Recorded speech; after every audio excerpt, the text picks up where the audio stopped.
Hello students. So our today's topic is principle of a capacitor. It's a very important topic, principle. तो capacitor के बारे में already हम पढ़ चुके हैं। कैपेसिटर क्या था कि जो चार्ज को अपने अंदर स्टोर कर लेता है, ठीक है, और ज़रूरत आने पे एक पुश प्रोवाइड करता है इलेक्ट्रॉनिक सिस्टम को और इंस्टेंटेनियस एनर्जी देता है, ठीक है। आज हम देख रहे हैं इसका प्रिंसिपल क्या है। उससे पहले हम ये डिस्कस करते हैं। पहले मैंने क्या किया, I have taken one metal plate, मैंने ले ली और मैंने क्या किया, उस मेटल प्लेट को मैंने चार्ज देना स्टार्ट कर दिया, ठीक है। क्या किया है, इस मेटल प्लेट को चार्ज देना स्टार्ट कर दिया। तो होगा क्या, ठीक है, होगा ये कि इसका जो पोटेंशियल है वो राइज़ कर जाएगा, ठीक है। क्यों? क्योंकि ये आपने ऑलरेडी प्रीवियस चैप्टर में पढ़ा हुआ है कि जब हम किसी कंडक्टर को चार्ज देंगे तो उसका पोटेंशियल बढ़ना शुरू हो जाएगा, उसका पोटेंशियल बढ़ेगा। ऐसे ही हम यहाँ पे चार्ज दे रहे हैं तो क्या हो रहा है, इसका पोटेंशियल बढ़ रहा है, ठीक है, V इंक्रीज़ कर रहा है। तो अब अगर सेकेंड टाइम मैंने क्या किया, सेकेंड टाइम मैंने चार्ज को लेट इट बी 2Q कर दिया, लेट इट बी, मैंने चार्ज को बढ़ा दिया, तो क्या होगा, मेरा पोटेंशियल और ज़्यादा बढ़ जाएगा, ठीक है। जैसे जैसे चार्ज को बढ़ा रही हूँ पोटेंशियल भी बढ़ रहा है। लेकिन अल्टीमेटली क्या होगा, एक ऐसी स्टेज आएगी जब इसका पोटेंशियल राइज करना बंद कर जाएगा, ठीक है। क्यों? क्योंकि उसने एक मैक्सिमम वैल्यू अटेन कर ली है पोटेंशियल की। अब अगर आप और चार्ज इस प्लेट को दोगे भी तो भी वो इसको नहीं लेगा और वो वाला जो एक्स्ट्रा चार्ज है वो सराउंडिंग्स में लीक कर जाएगा, वो यहाँ पे नहीं आएगा और पोटेंशियल इसका मतलब राइज नहीं करेगा, ठीक है। तो इसका मतलब और चार्ज देने का इसको कोई फ़ायदा नहीं है, ठीक है। तो हमने क्या किया, इसके बाद जब इसका पोटेंशियल मैक्सिमम अटेन हो चुका है तो सेकेंड स्टेज में हमने क्या किया, मैंने एक अनचार्ज्ड प्लेट ले ली, ठीक है, अनचार्ज्ड प्लेट। अब वो अनचार्ज्ड प्लेट इसके पास में मैंने नेबरहुड में रख दी है, ठीक है। हमने इंडक्शन पढ़ी हुई है, हमने पढ़ा है कि अगर हम अनचार्ज्ड कंडक्टर को इसके पास में रखते हैं तो क्या होगा, उसके नियरर फेस पे, nearer to this plate A जो होगा उस पर नेगेटिव चार्ज इंड्यूस होएगा और जो दूर साइड होगी उस पर पॉजिटिव चार्ज इंड्यूस हो जाएगा, ठीक है।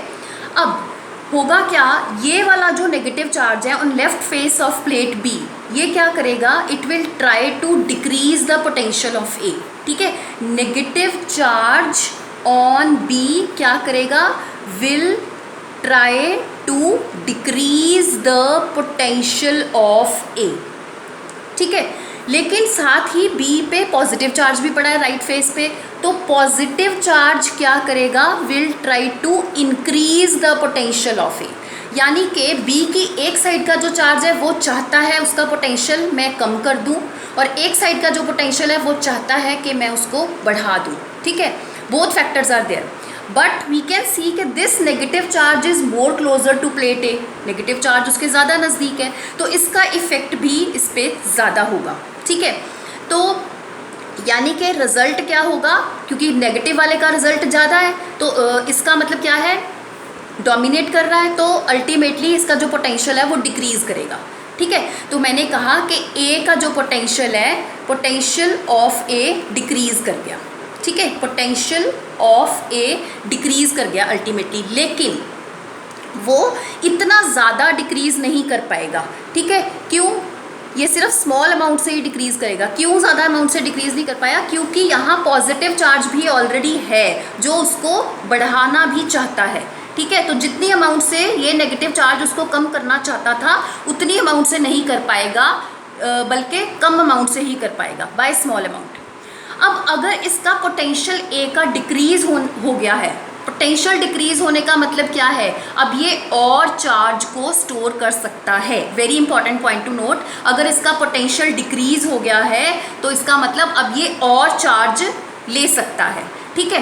तो हम क्या करेंगे, इसका पोटेंशियल डिक्रीज़ कर गया, अगेन हम क्या कर रहे हैं, इसको और चार्ज हमने देना शुरू कर दिया, ठीक है, और चार्ज, क्योंकि इसका पोटेंशियल कम हो चुका था तो हमने इसको और चार्ज देना शुरू कर दिया। जैसे ही हम इसको देते गए चार्ज, तो क्या हुआ, वंस अगेन इसकी एक वो स्टेज आ गई कि इसने फिर से इक्विलिब्रियम पे आ गया, कि मतलब अब और पोटेंशियल इसका नहीं बढ़ रहा, फिर से मतलब उस स्टेज पे आ गया है ये, ठीक है जी। तो इसका मतलब क्या है, हम अगर तीनों स्टेजेस को कंपेयर करें, पहले वाले में जो चार्ज था वो कम था, सेकंड वाले में चार्ज बढ़ा, ठीक है, and then in all these processes charge would be increasing. Then अगर हम यहाँ पे अगली स्टेज में मैंने इसको क्या किया, ग्राउंड कर दिया, ठीक है, अगली स्टेज में इसको ग्राउंड कर दिया है। ग्राउंड करने का मतलब क्या है कि यहाँ पे ये जो पॉजिटिव चार्जेस थे इस साइड पे, वो पॉजिटिव चार्जेस इधर गए एंड यहाँ अर्थ से नेगेटिव इलेक्ट्रॉन्स आ रहे हैं और पॉजिटिव और नेगेटिव आपस में कंबाइन करेंगे and they will neutralize each other, ठीक है, इसको कहते हैं ग्राउंडिंग या अर्थिंग। अब हम अगर देखें तो ए पे सिर्फ नेगेटिव चार्ज है, ए पे सॉरी बी पे सिर्फ नेगेटिव चार्ज है। अब ये इसका इफेक्ट अकेले का है तो क्या करेगा, ये फिर से इसका पोटेंशियल, ए का पोटेंशियल डिक्रीज करना चाहेगा, ठीक है, तो ये अब फिर से उसका पोटेंशियल डिक्रीज कर देगा, but now by large amount. अब फिर से डिक्रीज करेगा बट बाय लार्ज अमाउंट। अब लार्ज अमाउंट क्यों है, क्योंकि पहले केस में क्या था, पहले केस में पॉजिटिव चार्ज वहाँ था, पहले केस में वहाँ पॉजिटिव चार्ज प्रेजेंट था on right face of B, जो उसको बढ़ा भी रहा था, लेकिन अब सिर्फ अकेले इसका ही इफेक्ट है, तो ये उसके पोटेंशियल को ज़्यादा अमाउंट से डिक्रीज कर रहा है, तो अगेन पोटेंशियल डिक्रीज कर गया। इसका मतलब अब हम उसको और चार्ज की सप्लाई दे सकते हैं टू दिस प्लेट। तो व्हाट वी आर नोटिसिंग कि हर स्टेज पे उसका हमने क्या किया, पोटेंशियल को डिक्रीज किया। जब जब हम पोटेंशियल को डिक्रीज कर रहे हैं मतलब we can supply more charge to it. For example अगर यहाँ पे इसने 40% चार्ज अगर हमने यहाँ पे इसको दिया था, तो to the next stage it would be let it be 60%। मतलब जब जब उसका पोटेंशियल डिक्रीज होगा तब तब क्या होगा, हम उसको चार्ज और देते जाएंगे and in the last stage we can say let it be 80%, ठीक है। तो इस तरह से उसका जो चार्ज है, चार्ज स्टोरेज कैपेसिटी है वो बढ़ गई 40%, 60%, 80%। यही जो चार्ज स्टोरेज कैपेसिटी ये जो बढ़ गई है, राइट, यही तो हमने कहा था कि कैपेसिटर है क्या था capacitor, it is the measure capacitor it is the measure of its ability to store the charge. जितना ज़्यादा वो चार्ज स्टोर करेगा उतनी ज़्यादा उसकी कैपेसिटेंस है, ठीक है। यही जो प्रिंसिपल है कैपेसिटेंस का, क्या कि अगर हम किसी अर्थ कनेक्टेड कंडक्टर को किसी कंडक्टर के नेबरहुड में रख देते हैं, ठीक है, क्या कहा कि अगर हम अर्थ कनेक्टेड कंडक्टर को किसी मेटल प्लेट के नेबरहुड में चार्ज मेटल प्लेट के नेबरहुड में रख देते हैं तो उसकी जो कैपेसिटेंस है वो बहुत ज़्यादा बढ़ जाती है और यू कैन से वो बहुत ज़्यादा चार्ज स्टोर कर सकता है। यही प्रिंसिपल है कैपेसिटर का, ठीक है। तो नेक्स्ट अगर मैं कैपेसिटर पे अब जाऊं तो कैपेसिटर है क्या, सो it is an arrangement of two conductors separated by insulating medium which is used to store electric charge and electric energy, ठीक है। जो हमने ऑलरेडी पढ़ा है, एक मेटल प्लेट थी, एक अर्थ कनेक्टेड प्लेट थी, उसके बीच में कुछ डिस्टेंस था, सेपरेटेड थे by insulating medium and store कर रहे हैं चार्ज को एंड हेंस इलेक्ट्रिक एनर्जी, ठीक है। नेक्स्ट अगर हम इसके सिंबल की बात करते हैं, सिंबल इसका ये होता है two parallel lines, right, two parallel lines and this shows the fixed capacitance.